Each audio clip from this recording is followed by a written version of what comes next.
તો મિત્રો નમસ્કાર, વિડીયોને તમારું સ્વાગત છે। તો મિત્રો ઘણા દિવસથી આ દીપક ચુડાસમા મિત્રો વિરોધ કરી રહ્યા છે માળવાળા મેલડીમાં અટકે સતુભાનો વિવાદ। તો એની પહેલા થોડુંક વિડીયોને તમે ક્લિપ સાંભળો। ગુજરાત સરકારની જે પોલીસ છે એને મારે જાણ કરું છું કે આ સતુભુવાના જે માણસો છે, સતુભુવાના જે સાગરીતો છે, આજે મારી નાખવાની મને ધમકી આપે છે। ખરેખર મિત્રો તે પહેલા બહુ એટલે બહુ વિરોધની અંદર આવ્યા હતા। જ્યારે સતુભાનો વિરોધ કર્યો હતો ત્યાંની અંદર એટલા ભાવિ એટલા ભક્તજનો સતુભાના એટલા બધા માળની મંડાણની જે આ મેરડીમાં છે, જે કાઠી દરબારની આંગણે એટલે કે એની વાડીએ જે આ પરસો આપે છે એ મિત્રો લાખોની પણ મિત્રો કરોડો માણસો અત્યાર સુધીમાં ત્યાં ગયેલા છે। અને તેની ઉપર આ દીપક ચુડાસમાએ વિવાદ કર્યો હતો અને એમ કીધું હતું તમે બધા જેટલા પણ લોકો પાસે એને આવે છે એની પાસે તેને વળતર રૂપી એટલે કે કોઈ પણનું ગાડી કામ કર્યું અને એની પાસે હજાર રૂપિયા તમે લ્યો છો।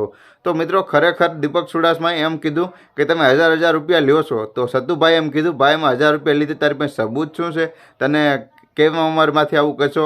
અને હજી પણ એના કોલ રેકોર્ડ પણ વાયરલ થઈ રહ્યા છે। તો સતુભાઈ એમ કીધું હતું કે અને ત્યારબાદ આ દીપક ચુડાસમાએ પણ એમ કીધું કે તમે અમારા માતાજી વાઘરિયા વયસને આ તેની બધું તમે બોલોમાં અને બદનામ કરો છો, તમે આમ કરો છો, અમારા સમાજને બદનામ કરો, ટાર્ગેટ કરો, એવું ઘણું બધું એને પણ કીધું।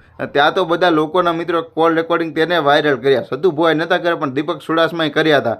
અને પછી બધા લોકોને ખબર પડી કે આ બનાવ આ રીતનો કાંઈક બન્યો છે। તો તેની અંદર બધા લોકો મિત્રો આ દેવીપૂજક સમાજના પણ લોકો સતુભા સાથે છે અને મિત્રો ઘણી જગ્યાએ બધા લોકો તેની સાથે છે, બધા લોકો દીપક ચુડાસમા સાથે મિત્રો બધા લોકો એની સામે વિવાદમાં ઊભા છે।